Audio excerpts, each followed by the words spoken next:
Hey guys, welcome back into Contemporary Issue Wednesday. Last week I made you all depressed because I talked about the flaws that are infesting Western democracy, but have no fear, today we are going to give you the remedy.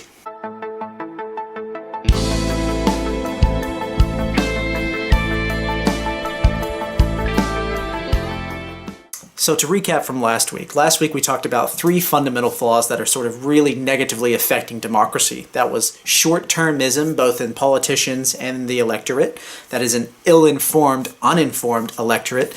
And it is the power of special interest groups. So today, I want to present you guys with some remedies that can help us individually, because it has to start from the groundswell, baby. It has to start from the ground. I'm going to give us individually some tools that we can use to help remedy, to help turn around this bad course we see in democracy. So let's get into it. So the first couple of these remedies addresses this issue of short-termism. Well, the first thing I think we can do is this. We shouldn't limit the amount of politicians' terms to just 2 or 3 years. I think the bottom line should at least be 4 or 5 years, so you can give people an opportunity to get into power and actually get something done without having to worry about an election every 2 or 3 years, right? That's a lot of pressure to put on a politician, because you have to say, it's been 2 years, what have you done for me lately? Now, admittedly, that's sort of a hard thing to do because it would require a lot of voting, a lot of changes to the political system. I do think it's relevant. The second thing that I think we can do that's much easier to implement right now is that talking to the electorate, you guys, we have to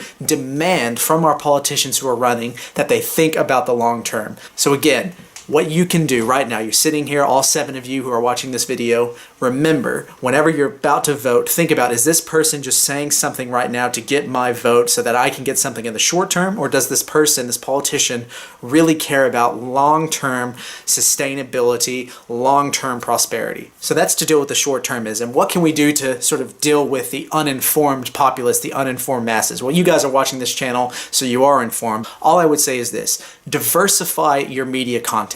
Don't just consume media from people in your own little niche. If you're a right-winger, listen and look at and read things from the left. If you're a left-winger, read things from the right, so that you have an understanding of the political landscape that is out there. Probably the most important thing that reading and consuming media from the other side is it removes the stereotype, the stereotypical lens of people on the right as racist and you don't belong in the 21st century, and people on the left as people who are just, communistic tree huggers. All of these things need to be squeezed out of our public psyche so that we can engage, actually have serious discussions with the content, the policy content.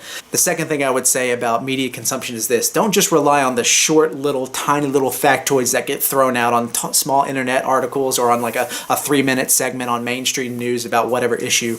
There's an organization called think tanks, and these think tanks put out huge amounts of reports, of information on very specific topics that give you an actual grounding in the facts and the reality, right? So mainstream news is mostly in the business of entertainment, right? They have to entertain you because they want to get views, they want to get ratings up, but that doesn't mean that they're always necessarily presenting the truth or the totality of the truth. Whereas think tanks are supposed to be nonpartisan, are supposed to be valuing the truth, and so they kind of squeeze entertainment out of it, but instead of entertainment, they give you really substantive, meaty sort of content to really chew on. So that's what I encourage you to do. Look up things like Brookings Institutions, CSIS, Chatham House, IIS, all of these things on YouTube have just fantastic discussions on a whole range of issues that will actually give you facts. These elusive things that people supposedly throw around but aren't actually grounded in reality.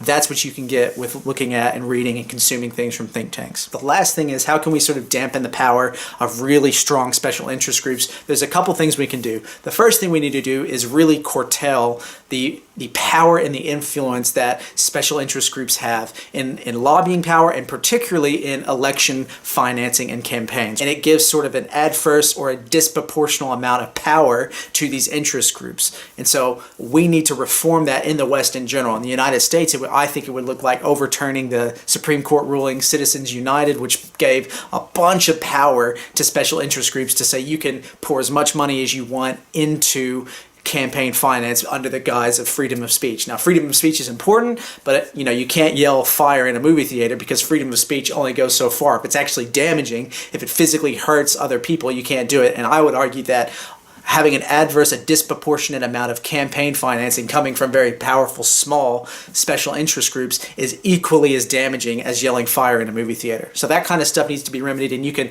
take that principle and apply it to all the different nations in the West. The second thing and the final thing, and I think this might be the most important point out of all of these points, is I think there needs to be a deleveraging of power from centralized, federalized government and put more power into the community. So what do I mean by this? If we want to create more unity in our own communities, we need to stop looking at the big sort of government central planning industry like in Washington, D.C., in Berlin, in Wellington. What we need to do is actually say, what can I do in my own community? What are the people in my own community? Where are the physical, geographical places in my community that I can go, that I can reach out to, I can touch, I can interact with, I can sympathize, empathize with?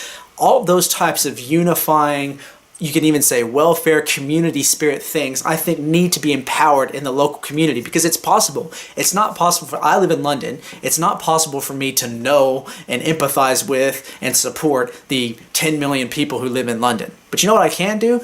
In the 10 or 20,000 people who live in my immediate area, I can know that. I can know that area. I can know the problems in that area. I can join groups and get together and have conversations. And I think there needs to be this myth of the big, vast federal government must amend all things. That's a lie, because it removes the initiative. It removes the sort of culpability that I'm under as an individual, because I can just say, well, the federal government, that's their job. It's not my job. Actually, it is my job. It is your job. It is our job. And so focus on what you can do in your local community to break down the barriers that special interest groups try to, categorize us in.